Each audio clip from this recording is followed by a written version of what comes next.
Hi friend, I want to take you on the journey that led me to Bali. Why I moved halfway around the world. What it's been like and what I've learned about trusting myself along the way. This is about challenging the status quo, trusting your instincts, and creating your own path. I'll share the moments that were exciting, the moments that were scary, and the lessons that have stayed with me. What I wish I could have told myself before taking the leap. Because maybe you're standing on that same edge right now. Craving change, but unsure of what it will cost you. My hope is that sharing this helps you to trust your own next steps, whatever that may be.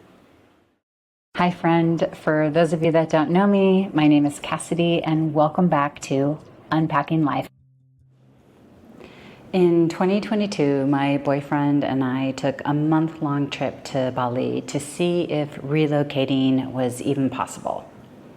I knew I needed a change, something to push me towards growth because I felt stuck in my everyday life. But honestly, that shift had started a couple of years before when COVID hit.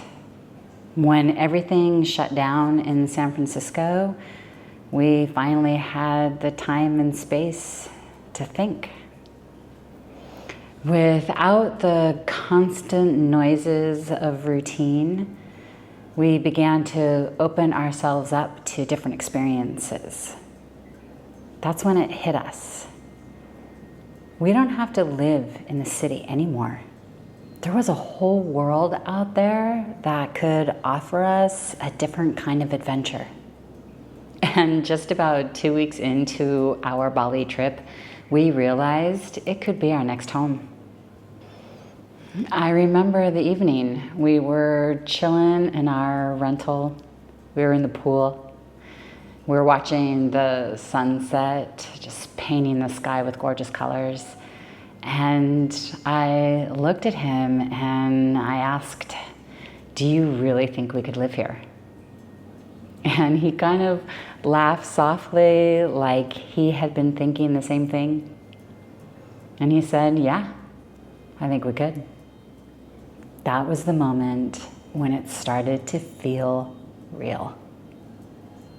Not just a vacation, but the possibility of a completely different life. We started imagining what our life could look like here. The slower pace, the scooter life, the sounds of the streets, enjoying the delicious fresh food. I thought about the kind of life I wanted to live, one where I wasn't just running on autopilot, where I actually had space each day for reflection and creativity. As we walked through the markets, met locals, and tried foods we'd never had before, I had this mixture of excitement and fear. Excitement for what could be, and the fear of leaving all that I know behind. There were moments when I questioned myself. Can I really do this? Are you crazy? Is this just a whim? But then there was always this little voice deep inside that was saying, "No, you're ready. This is your path. This is your time." By the time we hit that 2-week mark, it wasn't a dream anymore. It was a plan forming, a decision taking shape. Bali could truly be our next home. Once we got home, we started the long process, the paperwork, the visas, packing, and getting ourselves ready mentally. It took a year and a half, but in December 2024, we boarded a plane to what would become our new home. And now, 11 months later, I still can't quite believe how far we've come. Well, we've come over 8,300 miles, dozens of time zones, and been through several mindsets to find ourselves here. We are definitely in the minority. Only about 1.6% of Americans live abroad. That's about 5.5 million people, or about the same as the population of Minnesota. The majority of these people move to Mexico or Canada. Those places are close.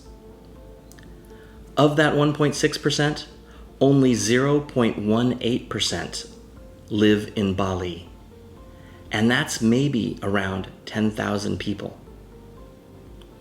When you really think about it, that puts us in a very unique position. It's not just a move, it's a choice to step outside what's familiar and comfortable, and to do something that most of our peers do not. That really drives home that what we were doing was challenging the status quo. Walking away from the life that we knew, leaving behind routines and expectations. Friends, familiarity, things that we've built up our entire lives around would be left behind. Moving from the San Francisco Bay Area to a place 3 times smaller, Bali. It felt both exhilarating and terrifying. Every step that we took towards Bali felt like a step off a cliff, but also into a space full of possibility. I remember the conversations we had during our walks or chilling on the couch, questioning if we were crazy, weighing the risks, wondering if we would regret it. And yet there was a certainty deep down, a voice that was whispering that growth rarely happens when you're inside your comfort zone. Bali wasn't just a dream, it was a calling. It was not something that we could explain to others or even ourselves. And honestly, for me, I'm grateful not only for my own courage, but for having a partner who was fully aligned with the idea. Having someone to share that leap with, to dream with, and to tackle all of the unknowns together. That's what made this decision feel possible. There's something powerful about being fully supported in your boldest choices. It's not always easy, but it's been worth it for both of us. Looking back, I realized I had to trust myself in a way I had never done before. Bali wasn't just a whim, and it definitely wasn't me just trying to run away from something. It was definitely something that came from a deeper place within myself. It came from this quiet inner voice guiding me towards my own beliefs and my own path. I remember questioning myself constantly. Am I making the right choice? What will people think? And what will happen if it doesn't work out? And those doubts, that fear, it was real. But even stronger and more real was this pulling toward Bali. It was this sense that it was something I had to follow. It wasn't about escaping my life at home.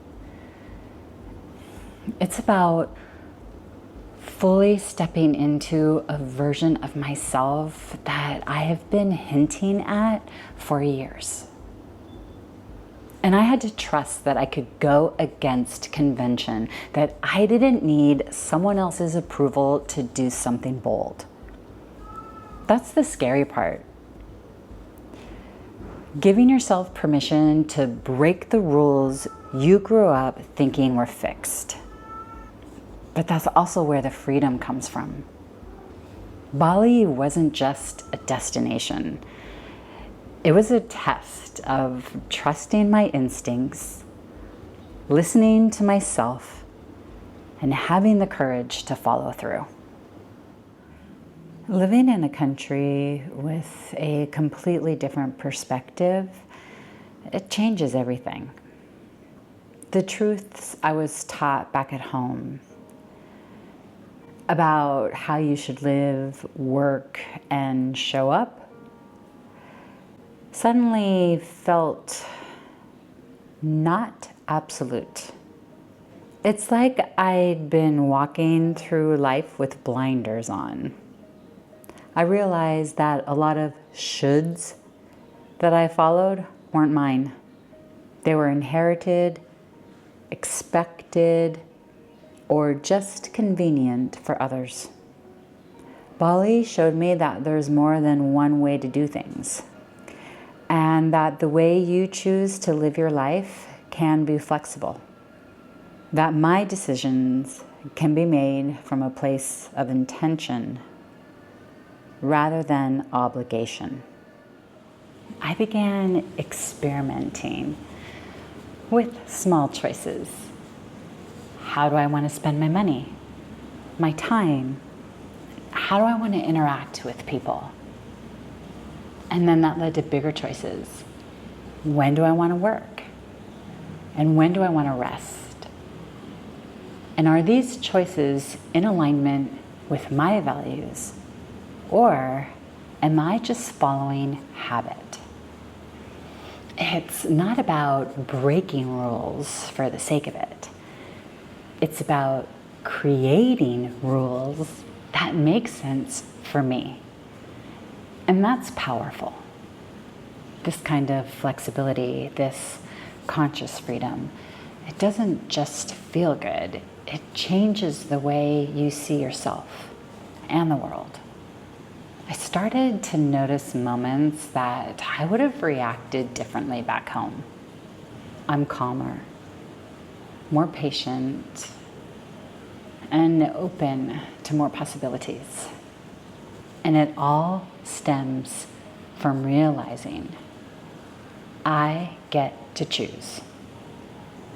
I get to show up in my life intentionally and not just follow someone else's map.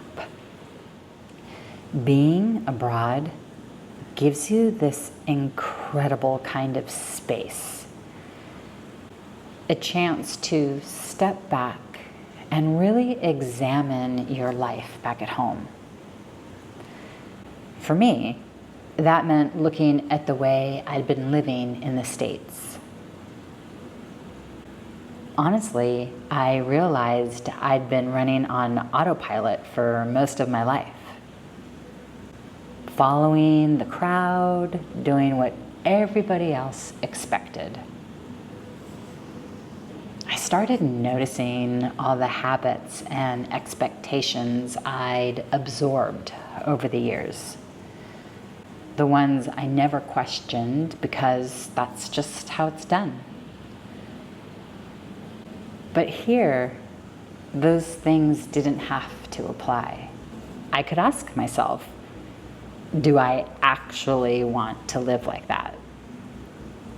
And for the first time in a long time, I started to identify what I wanted to keep, what I wanted to change, and what I could leave behind.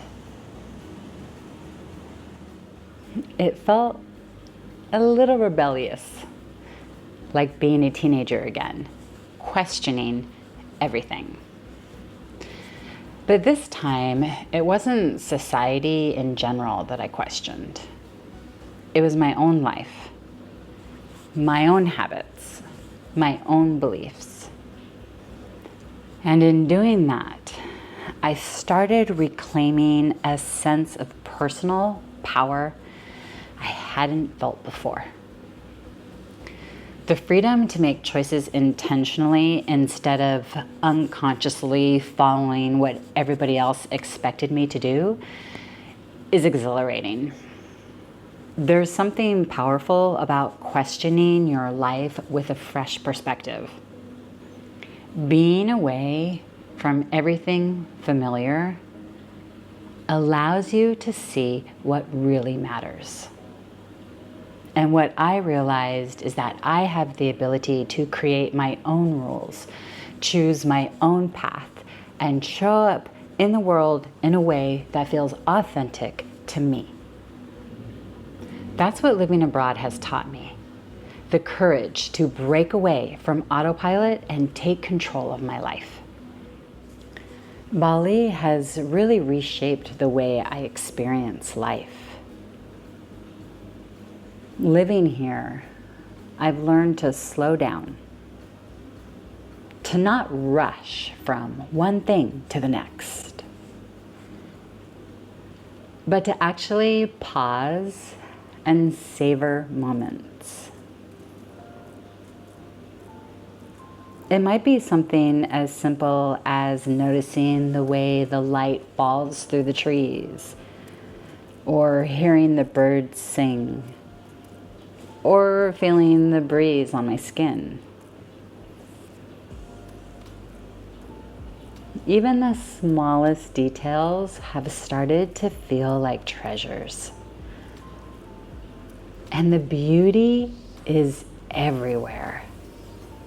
In the rice terraces, the flowers, the colors of the sunsets, and the little acts of kindness you see every day. I've also learned to notice the small joys in daily life.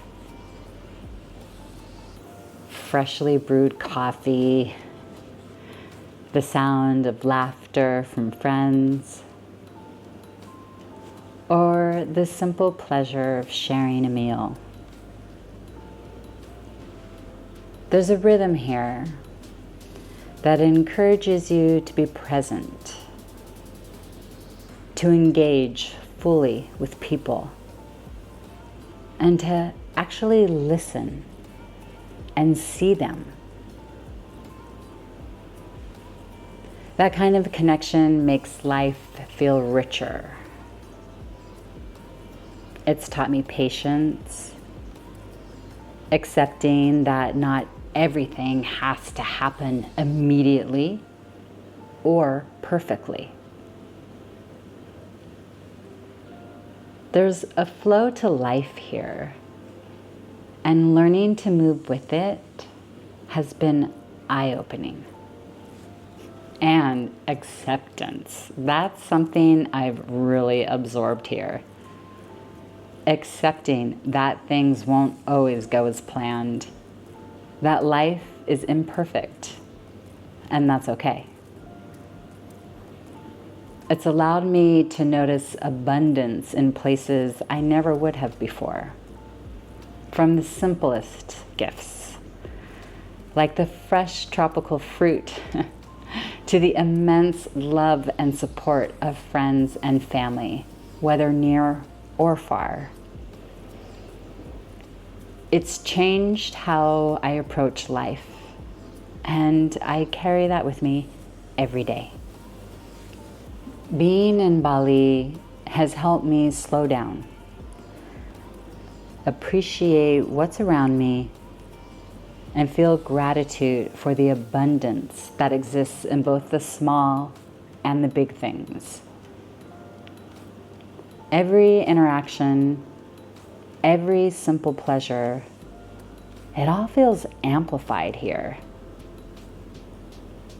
It has made everyday life more meaningful, more grounded, and more joyful. This is a lesson I carry with me. Noticing life, connecting deeply, and appreciating the richness that surrounds us. After almost a year here, I feel at home. Bali is where my daily rhythm lives. Unhurried mornings, simple meals, open-hearted people. Coming here taught me to trust myself, follow my inner guidance, and create the life that I want. Now, I'm not saying I've mastered it. I'm still a work in progress. I've got my good days and my bad days. But I do understand it's about listening to your own voice and stepping into that freedom. If you've ever left home and found a new one, I'd love to hear what has changed for you. Share it in the comments below. And thanks for being with me here today, and I'll see you in the next one.